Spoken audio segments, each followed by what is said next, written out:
accusée par une certaine opinion de freiner l'épanouissement de la femme. L'Église se doit de briser le silence, le rôle ou la responsabilité de l'Église dans l'épanouissement de la femme. C'est le thème de notre émission Femmes de ce jour qui reçoit pour vous Pasteur Joël Mukumbi Kabasele de l'Assemblée évangélique Nouvelle Alliance. Bienvenue, pasteur. Merci.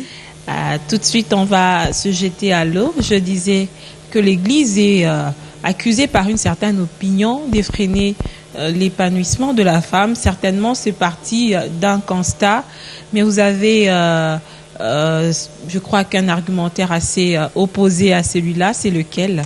Je pense que c'est un constat qui a été généralisé à tort.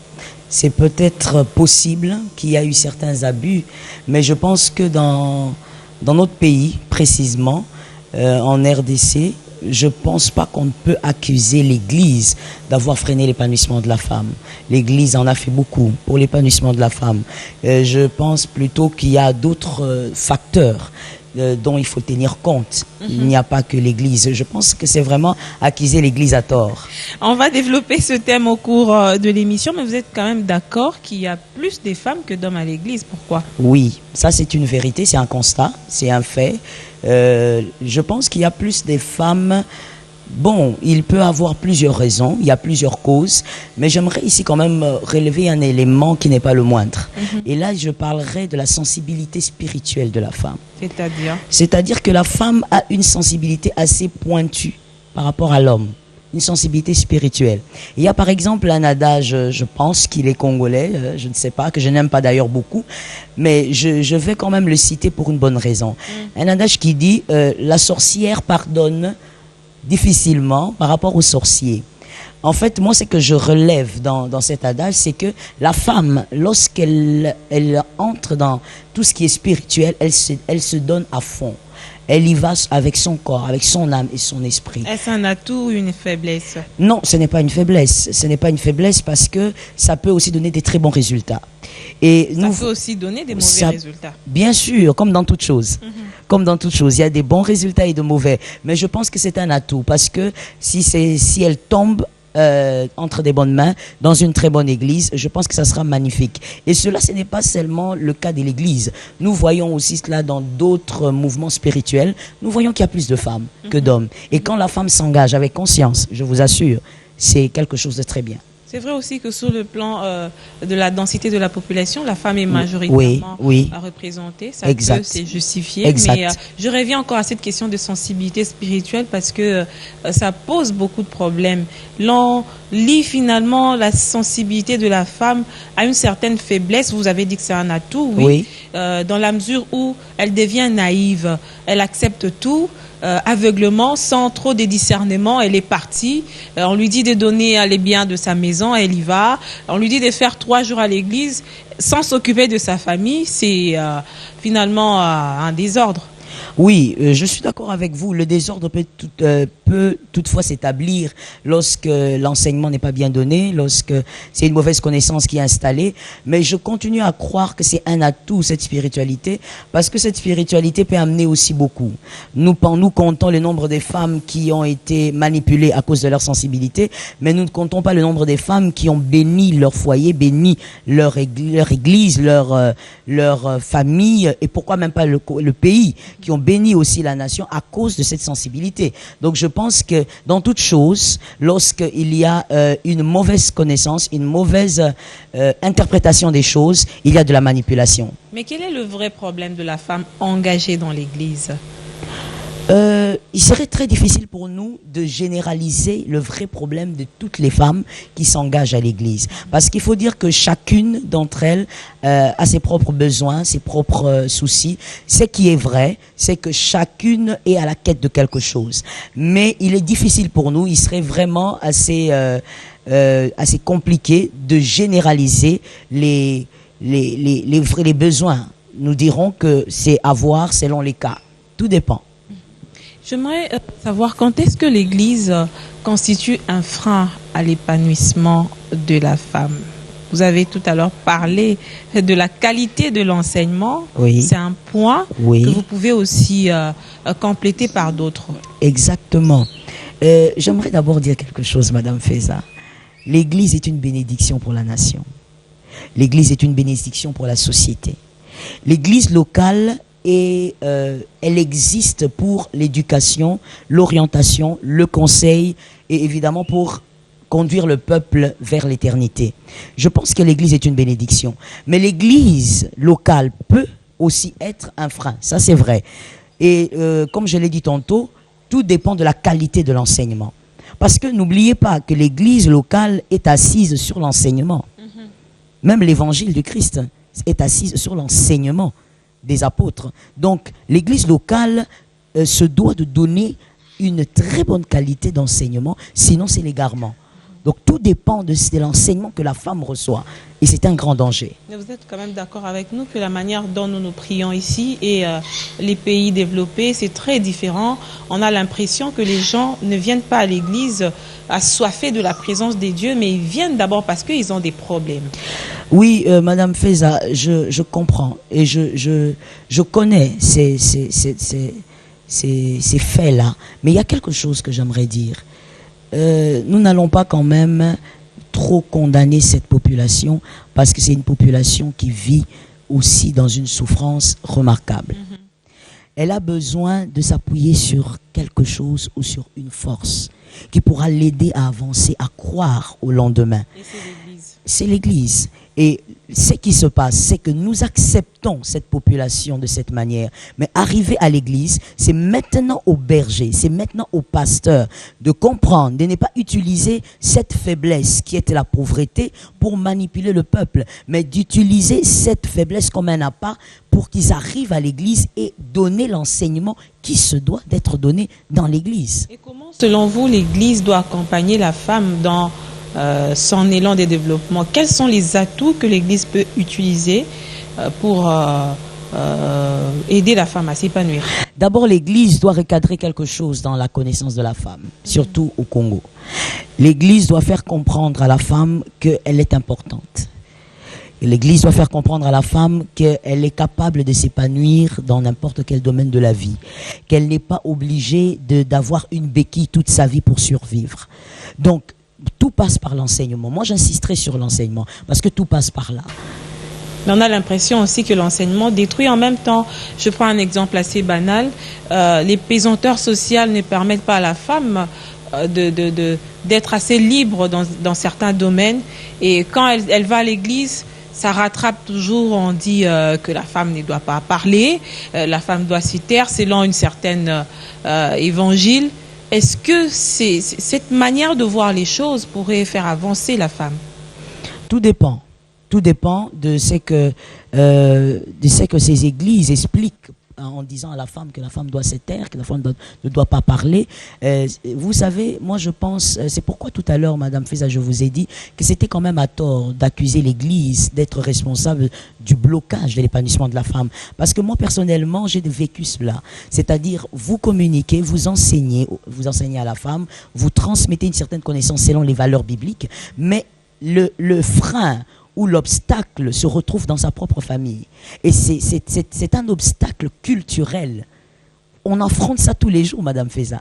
Et je remercie le Seigneur parce que vous avez permis qu'on puisse parler de cela. Parce que ce sont des choses qu'on ne crie pas du haut des toits. Ce sont des choses que l'Église rencontre. Vous pouvez enseigner, vous pouvez communiquer la parole de Dieu, les valeurs bibliques sur l'épanouissement de la femme. Mais vous verrez que cette femme, vous verrez qu'elle va rencontrer les obstacles dans son environnement, à son travail, dans sa propre famille. Moi, j'ai vu des femmes venir me dire, non, mais dans ma famille, quand j'ai un peu parlé avec tel ou tel autre parent, il m'a dit, mais non, cette femme veut vous transformer en rebelle.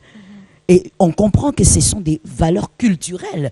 On vit avec, Madame Feza. On vit avec tous les jours au quotidien. On le sent peut-être plus, on le voit peut-être plus. Mais ces barrières culturelles sont là. Mais comment les transcender, justement?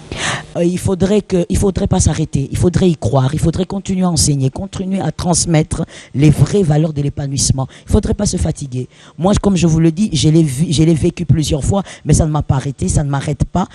Par la grâce de Dieu, je continue à me ressourcer par la puissance du Saint-Esprit, mais je continue à communiquer les valeurs, les vraies valeurs à la femme pour son épanouissement selon la parole de Dieu. Donc il ne faudrait pas s'arrêter. Il faudrait qu'on en parle partout, pas seulement à l'église. Il faudrait en parler partout. Mais j'aimerais, il y a un verset qui dit, vous allez me compléter certainement, à celui qui a, on ajoute, n'est-ce pas? Oui, oui. La suite? À celui qui n'en a pas, on retranche. On retranche. Mais qu'est-ce que les femmes elles-mêmes, elles amènent à l'église pour vous permettre, à vous qui êtes des leaders, de les accompagner? Parce qu'on a quand même une catégorie des femmes qui n'ont pas étudié. Oui, bien sûr. Est-ce qu'elles vont comprendre cet enseignement? Oui, c'est ça la difficulté. C'est surtout auprès de ces femmes qui n'ont pas eu l'opportunité d'avoir une instruction. Et là, nous y allons comme vraiment en parlant à des enfants, comme en parlant à une fillette de 3, de 4 ans. Ce sont des choses à comprendre et ce sont des choses à supporter. Ce n'est pas facile, mais c'est possible parce que je pense, Madame Feza, je vais vous dire quelque chose qui est peut-être, la chose est peut-être choquante pour certaines personnes, mais c'est mon constat en tant que pasteur et quand je consulte les femmes ainsi que les hommes. L'homme congolais en général n'a jamais reçu d'éducation. Ils seront choqués certainement. C'est clair. C'est l'homme clair. Avec grand H ou avec grand H. Ok. Avec grand H. Donc, nous avons dans nos églises des gens que nous éduquons. Moi, je ne dirais pas que nous rééduquons. Nous avons des gens qui n'ont jamais reçu vraiment l'éducation de la vie. Je ne suis pas en train de dire une certaine manière de se tenir. Ça veut dire que la société a échoué alors, pasteur Joël? Non, la société n'a pas échoué. La société n'a pas fait son travail. Elle est en train de faire son travail pour arriver à la réussite. Nous ne pouvons pas dire qu'elle a échoué. Elle est en train de faire elle a commencé à faire son travail pour arriver à des bons résultats. Et donc, vous faites ce travail-là d'éducation? Oui, dans l'église. Et nous supportons. Il y a ces femmes qui sont instruites, sur qui vous pouvez dire quelques mots, ça passe, même s'il y a toujours des questions. Mais il y a d'autres aussi, c'est complètement étranger pour elles. Il ne faut pas lui dire des choses qu'elle va faire tout de suite. Elle va lui donner des enseignements dont elle va forcément adhérer tout de suite. Il faut lui laisser du temps. Et nous acceptons cela. Nous savons que la transformation arrive aussi avec le temps. Il faut laisser le temps. À vous entendre parler, vous n'êtes pas prêt à endosser la responsabilité du blocage de l'épanouissement de la femme dont on accuse l'Église. Mais parce qu'on l'accuse à tort. Il n'y a pas que l'Église. Voilà pourquoi je vous ai dit, sont partagés, Madame Feza, sont partagés. Je vous ai donné cet exemple tout à l'heure. Écoutez, quand vous enseignez, quand vous voulez orienter, vous conseillez, vous instruisez, et que la personne revient déçue parce que à la maison c'est pas n'importe qui lui a fait le reproche, c'est par exemple un parent. Écoutez, elle est bloquée entre vous et son parent qui croire. Et vous, en tant que pasteur, vous comprenez que en fait le problème ce n'est même pas le problème c'est pas le parent, le problème c'est pas la mauvaise foi du parent, le problème c'est la culture. Nous sommes tous bloqués à ce niveau-là. Et nous sommes en train de percer quelque chose qui n'est pas facile à percer. C'est comme frappant sur le roc, ce n'est pas évident. Tout à fait. Vous êtes pasteur. Que conseillez-vous à l'homme en général et à la femme en particulier de faire la démarcation entre la foi et l'épanouissement? Je pense qu'il n'y a pas de démarcation à faire. Un homme qui a la foi est un homme épanoui. Un homme épanoui, c'est un homme qui a la foi. En rentrant dans la parole de Dieu, le père de la foi, Abraham, a été un homme épanoui, que ce soit de l'intérieur comme de l'extérieur. Et c'était un homme de foi. Voilà pourquoi d'ailleurs, il mérite d'être notre père en ce qui concerne la foi. Donc, on ne peut pas faire une démarcation. Tout prédicateur qui prêche la foi, automatiquement parlerait de l'épanouissement. Et ceux qui attendent la manne qui peut tomber du ciel à tout moment, au nom de la foi, que diriez-vous de ces personnes-là? C'est toujours au nom de la foi. Oui. Or, la Bible nous dit, par exemple, qui ne travaille pas ne mange pas. Voilà, Madame Feza. Voilà le problème encore de l'enseignement. Voilà le problème encore de la bonne de la bonne manière de transmettre l'enseignement. C'est-à-dire la Bible se complète, Madame Feza. Au commencement, il y a eu le travail. Dieu dit au couple, Adam et Ève, gardez, cultivez le jardin. Au commencement, il y a eu le travail. Donc la Bible se complète. Il y a la manne, effectivement, mais il y a aussi un verset qui dit le trésor de l'homme, c'est son activité. Donc la Bible, elle se complète. Quand vous prenez la Bible juste dans un certain angle, vous risquez de prêcher des choses qui ne sont pas des vérités. Vous risquez de prêcher une demi-vérité. Et ça détruit. La vérité, il faut la prêcher dans sa totalité. C'est là que vous endossez la responsabilité lorsque l'enseignement est mal donné. Lorsque l'enseignement est mal donné, c'est peut-être mal comprise aussi par moment. Oui, bien sûr, bien sûr. L'enseignement peut aussi être bien donné et mal comprise. Voilà le travail justement du pasteur. Et n'oublions pas ceci, Madame Feza, le travail que nous faisons est spirituel. C'est-à-dire que nous donnons un travail, nous prenons certainement le temps de préparer notre enseignement, notre prédication, mais nous comptons aussi sur le Saint-Esprit pour interpréter la parole de la meilleure des manières. Et pour cela, voilà pourquoi ces hommes des dieux, partout dans le monde, prennent des temps de jeûne, de retraite, de prière, parce qu'il faut aussi prier pour ces âmes-là. Il faut aussi prier pour la personne qui est en face de moi, qui n'est pas du tout disposée de recevoir cette parole, même si elle est la vérité. Donc, c'est un travail spirituel et nous comptons aussi sur le Saint-Esprit. Le Saint-Esprit qui y a beaucoup à faire dans nos vies. Que prêcherez-vous aux femmes quand elles viennent à l'église sur l'épanouissement? Généralement, ça se passe comment? Dans les réunions des mamans ou ça peut être à l'église, dans des rencontres Oui, nous le faisons à l'église, dans les rencontres où tout le monde se retrouve. Nous le faisons aussi dans les réunions des femmes. Vous savez, si vous me posez la question entre l'église, c'est-à-dire entre les réunions des femmes et des réunions qui invitent tout le monde, moi je préfère le dire dans les réunions des femmes. Parce que là, je me sens libre de lui dire certaines choses et qu'elle se sente aussi à l'aise. Des fois, vous savez, quand vous dites quelque chose à une femme et que son mari est juste à côté, des fois, elle n'est pas très à l'aise. Il y a des choses, comme je vous dis, il y a notre culture qui ne nous permettent pas de tout dire. Mais quand elles sont là, entre elles, je suis libre de transmettre la connaissance de la parole de Dieu sur son épanouissement. Très important. Mais comment expliquer que des femmes passent plus de temps à l'église, je dirais même leur journée à l'église? On a l'impression qu'elles se préoccupent moins de leur devenir, de leur sort. Elles sont tout le temps...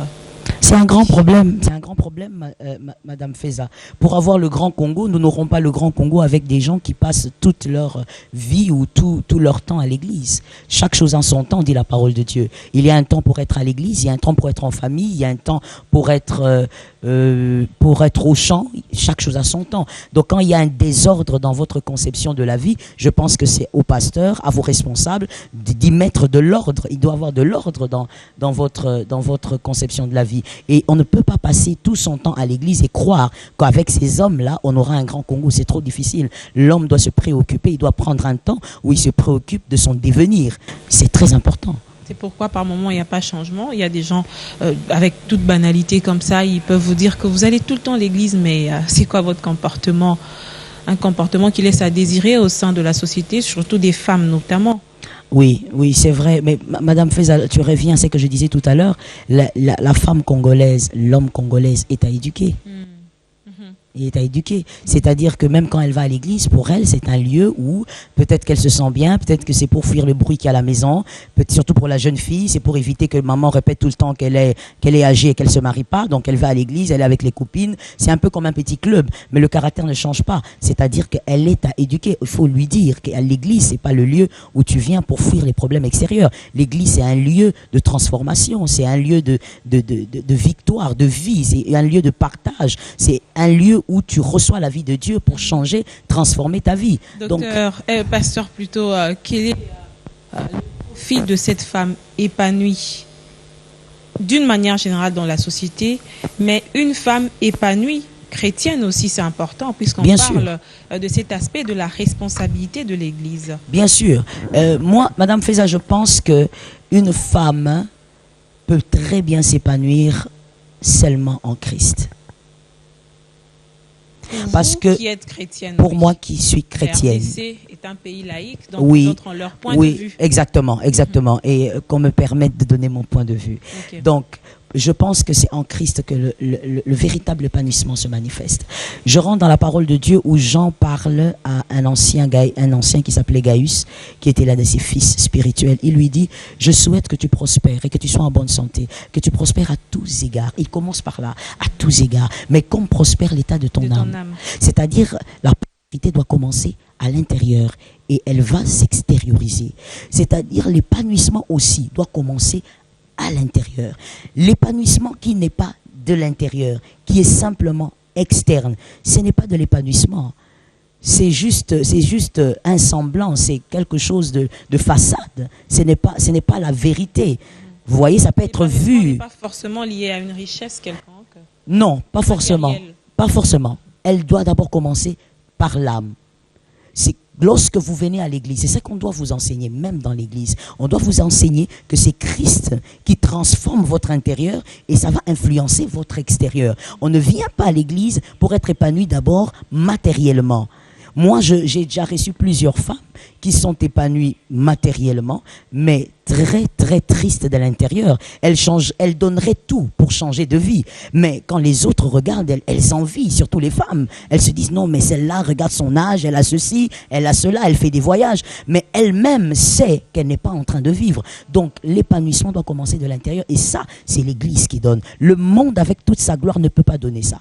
Le monde avec toute sa gloire pourra vous donner tout ce que vous voulez comme matériel, mais l'épanouissement intérieur, ça c'est Christ qui accorde. Mais d'un constat assez général, on a l'impression que les femmes épanouies fréquentent à peine l'église ou ne fréquentent presque pas. Elles se disent qu'elles se suffisent. Ça revient à notre première assertion où on disait que les gens étaient à la recherche de quelque chose. Oui, exactement. Non, Madame Feza, comme je l'ai dit, ces femmes-là, c'est peut-être entre copines, et généralement d'ailleurs entre copines, oui, elles donnent l'impression d'aller bien, elles donnent l'impression d'être enviables, mais quand elles ont l'humilité de venir vers nous, les pasteurs, alors là, elles se libèrent, elles enlèvent le voile, et tu vois la vraie personne, c'est-à-dire qu'elle comprend que tout ce qu'elle possède, en fait, n'est rien. Parce qu'au fond, elle n'est pas heureuse. Au fond, elle n'est pas épanouie. Elle a besoin de quelque chose. Et cette chose, c'est comme je te le dis, cette chose, c'est quelque chose de spirituel. Elle a besoin de Dieu. Elle a besoin d'être comblée par Dieu pour que l'épanouissement extérieur soit véritable. Quelle est la place de la sagesse de la femme dans ce processus d'épanouissement? La femme doit être sage. La femme doit... Moi, je pense qu'elle doit beaucoup plus réaliser qui elle est et ce qu'elle peut donner. Qui elle est et ce qu'elle peut donner. Vous savez, Madame Feza, moi, je respecte le mariage. C'est une institution divine. Je prie pour les filles, les sœurs qui veulent se marier parce que il faut épouser le bonheur de votre vie, que ce soit un homme ou une femme. Mais je pense aussi que le mariage, c'est pour toute la vie. Mais le mariage, ce n'est pas toute la vie. Si le mariage était toute la vie, c'est que la veuve n'a plus de vie. Le veuf n'a plus de vie. Or, il y a une vie. Même lorsque votre conjoint meurt, il y a une vie qui continue. Et la veuve peut même avoir une belle vie. Mais et lorsqu'on n'a pas de mari, il y a une vie? Mais bien sûr, voilà pourquoi je dis que le mariage fait partie. Le mariage fait partie de la vie, Madame Feza. C'est-à-dire, c'est une bénédiction qui vient s'introduire dans votre vie. Ce n'est pas toute votre vie. Vous devez vivre avec votre conjoint toute la vie, mais ce n'est pas toute votre vie. C'est une bénédiction qui s'introduit à votre vie. Vous la savourez comme vous pouvez savourer un très bon travail, comme vous pourrez savourer une naissance. Donc, c'est pour dire que la femme doit être enseignée à ce niveau-là, surtout chez nous. Parce que la femme qui a la mentalité, comme quoi le mariage, c'est le bouée de sauvetage. Le mariage, c'est ce qu'il faut pour vivre une grande délivrance. Nous rencontrons... C'est le cliché qu'on a donné à cette femme. Justement, nous rencontrons beaucoup de femmes blessées, déçues, vivant dans des mariages, mais incapables de bénir son foyer, de bénir sa famille, parce que c'est une femme blessée. Je pense qu'il y a beaucoup de divorces aujourd'hui. Oui, il y a beaucoup de divorces. Mais je vais te dire aussi une chose. Il y a je ne sais pas comment le dire, mais il y a beaucoup de divorces tout en étant toujours dans un même toit. Sur un même toit. Ils sont divorcés, mais ils vivent sur un même toit. On en connaît beaucoup. Vous les voyez, vous les saluez, ils sont mariés, c'est monsieur tel, c'est madame tel, mais ils sont divorcés depuis très longtemps. Justement, condamné à rester hypocrite parce que la Bible, quelque part, dit Non, non, non, que non, non, non, l'homme non, ne non, se non, non, sépare non, pas non. de sa Madame femme. Feza, condamné à rester hypocrite à cause de l'enseignement reçu depuis l'enfance.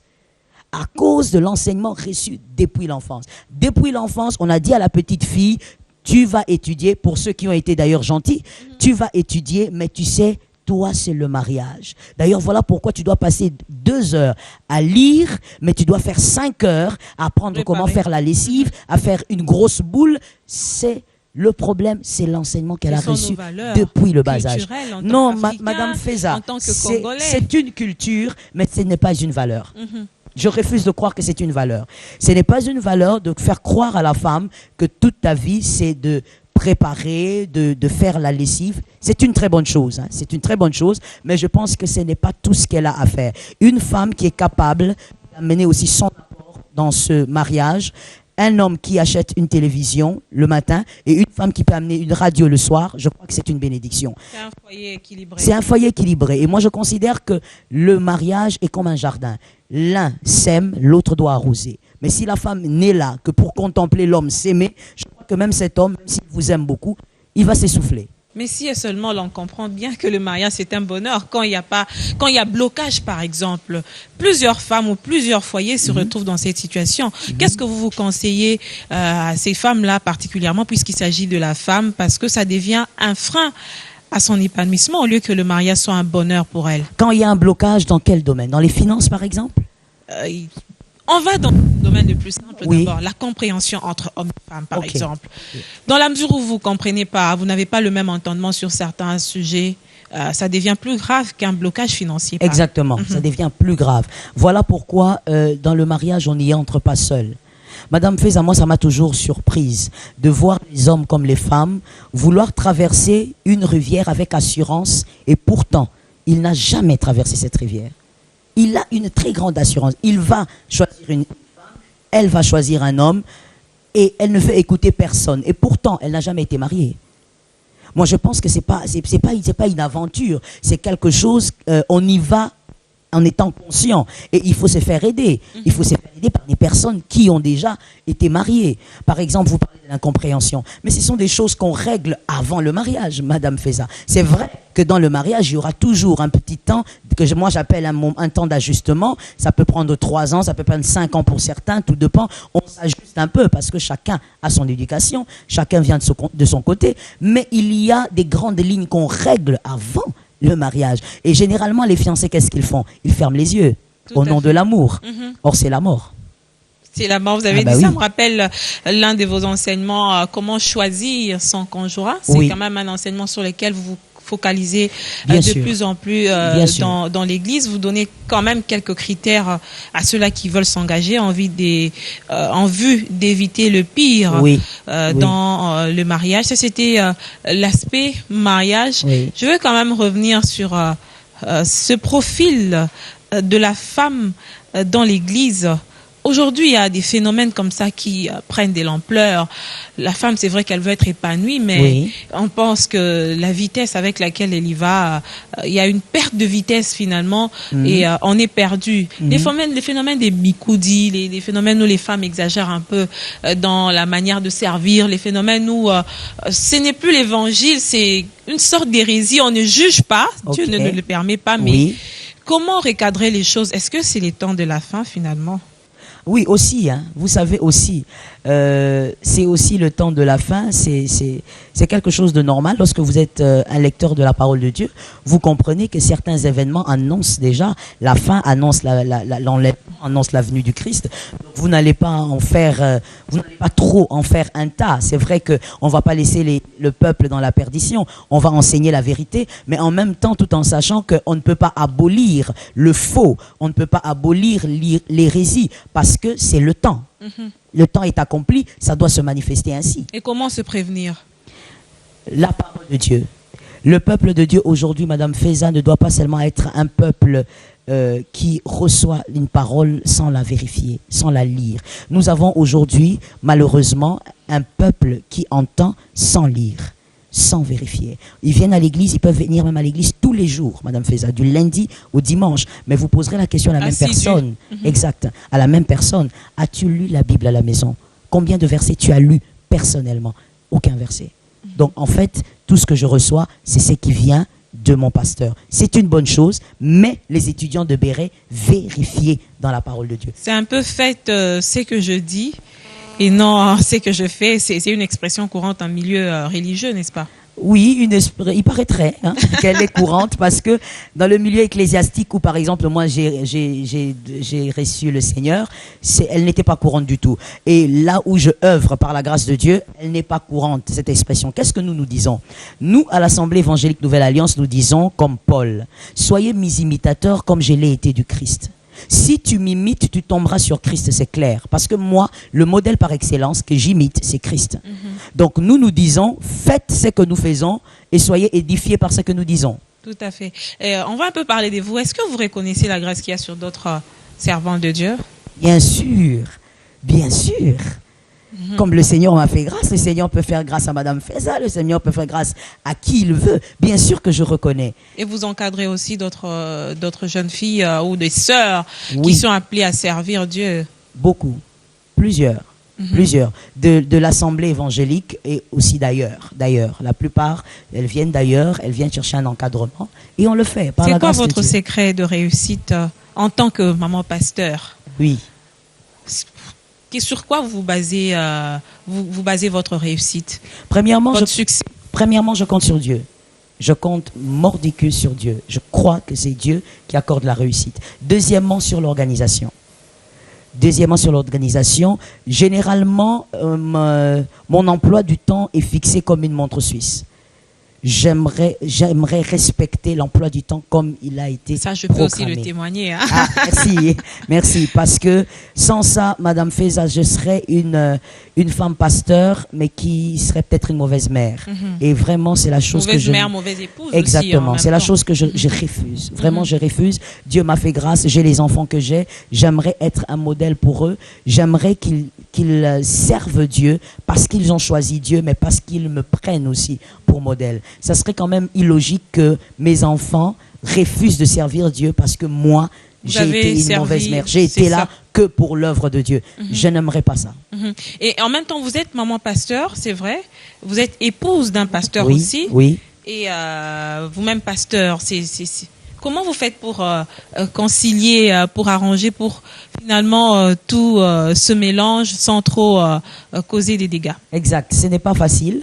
Mais il faut simplement il faut que les choses soient très claires dans votre compréhension des choses. Là où je dois être femme de pasteur, je me limite là.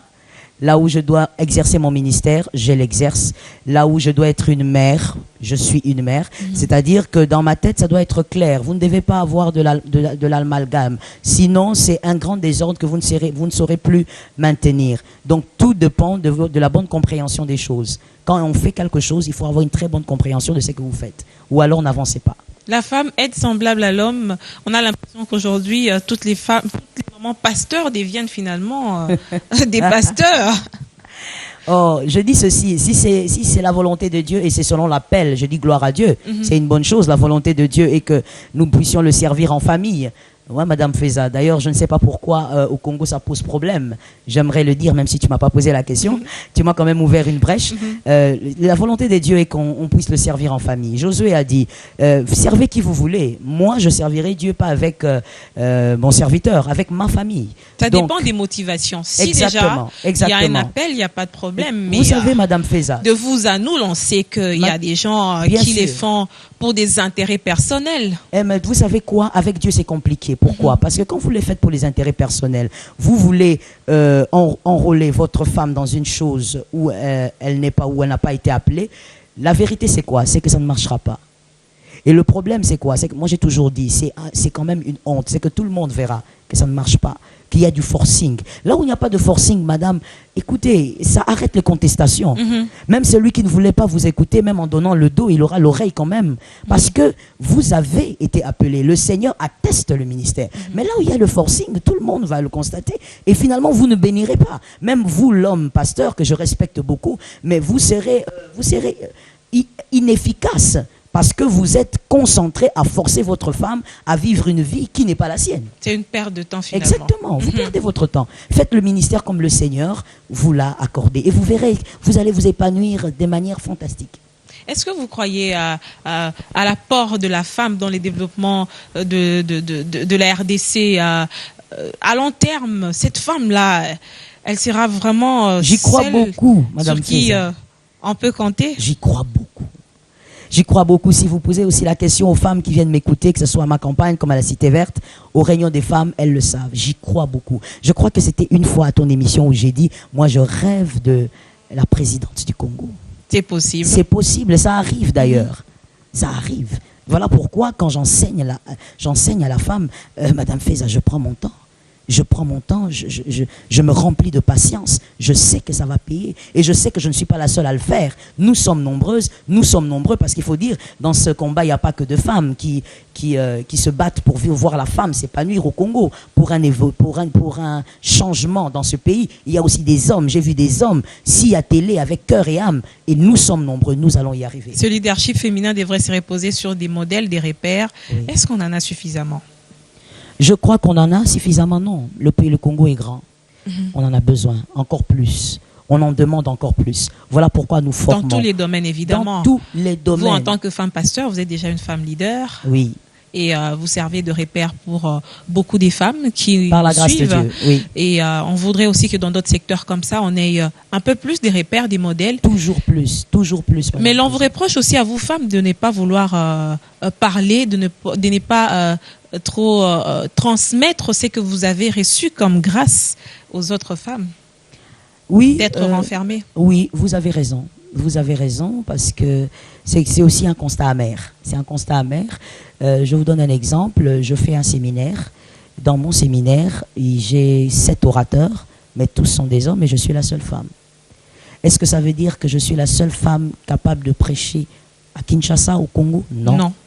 Nous sommes nombreuses, mais c'est le constat amer que nous constatons très souvent auprès des servantes de Dieu. C'est-à-dire croire que la femme congolaise, que l'autre qui est femme comme toi a reçu aussi la grâce et qu'elle peut bénir. Vous voyez ça? Vous voyez l'homme qui est à côté de vous qui peut bénir, nous disons gloire à Dieu. Mais je pense aussi qu'au fur et à mesure que nous présentons ces femmes-là qui sont capables de bénir, la génération montante gagne en espérance. Sur ce point-là, vous êtes d'accord que les hommes ont quand même assez évolué entre hommes, des invitations, ça passe, la collaboration, la synergie, ça évolue très vite, mais chez la femme congolaise en particulier, sous d'autres essieux, on a vu aujourd'hui, il y a des réseautages, mais du côté du Congo, on doit fournir encore beaucoup d'efforts. Beaucoup d'efforts, mais je pense aussi que c'est lié à la nature de la femme. Madame Feza, il y a des choses que la femme, en s'épanouissant, doit tuer. C'est par exemple des petits caprices de femmes, des petites jalousies, vraiment liées à la nature de la femme. Vous voyez ça? C'est lié. Quand on dit par exemple, Madame Feza fait très bien son travail et que moi aussi je suis dans le même domaine, Madame Feza, j'acclame. Mais généralement la femme, c'est quoi? Quand on fait des éloges à Madame Feza et que nous sommes dans le même domaine, non mais pourquoi elle? Pourquoi ça peut pas être moi? D'ailleurs, il y a telle chose qu'elle fait pas bien, moi je fais mieux. Non, écoutez, il y a personne qui fait tout très bien.